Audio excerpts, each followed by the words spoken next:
In this lecture, I want to explain how the female reproductive system works, how the menstrual cycle is regulated, and how pregnancy begins. Because understanding these steps helps you see how hormones, organs, and timing all work together in a coordinated way. And the system may seem complex at first, but once you break it into its main parts and functions, everything becomes easier to follow.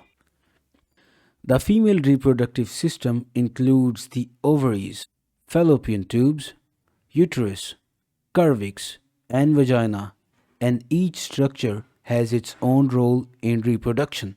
And the ovaries release eggs and produce important hormones, while the fallopian tubes are where fertilization normally happens, and the uterus provides the place for the embryo to implant and grow, and the cervix and vagina allow sperm entry and form the birth passage.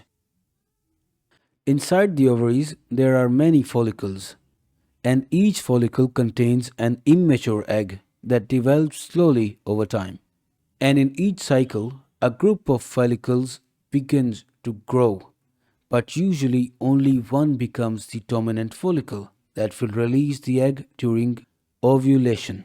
And the surrounding cells inside the follicle produce hormones that prepare the body for the possibility of pregnancy.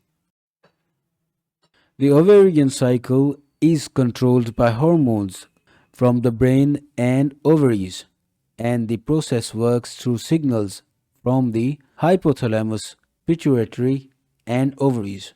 And the hypothalamus releases GnRH, the pituitary releases FSH and LH, and these hormones stimulate the follicle to grow and eventually trigger ovulation.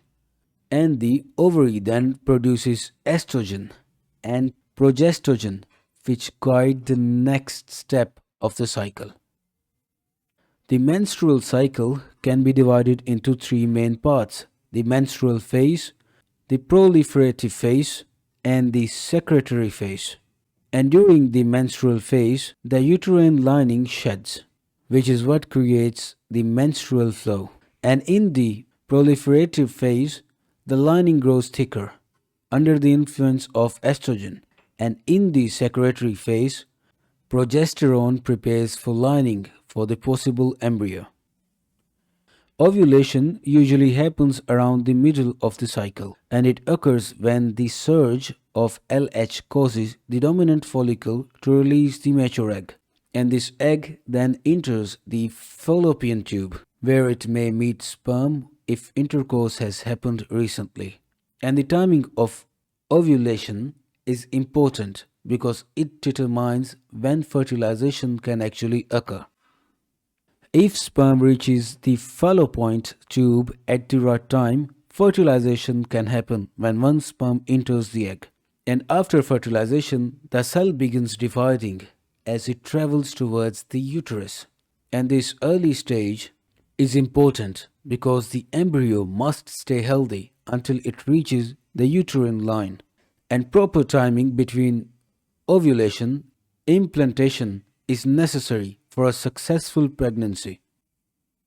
Once the embryo reaches the uterus, it needs to attach to the uterine lining, and this is called implantation. And implantation usually happens several days after fertilization, and the embryo begins to form the early structures that will support pregnancy.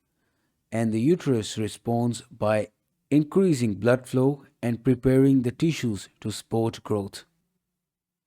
After implantation, the embryo releases HCG, which keeps corpus luteum active so it can continue producing progesterone. And progesterone maintains the uterine lining and prevents it from shedding, which allows pregnancy to continue. And as pregnancy progresses, the placenta slowly takes over hormone production to support the developing fetus. During pregnancy, many systems in the body adjust to support the growing fetus, and this includes changes in blood volume, metabolism, and hormone levels, and the uterus increases in size.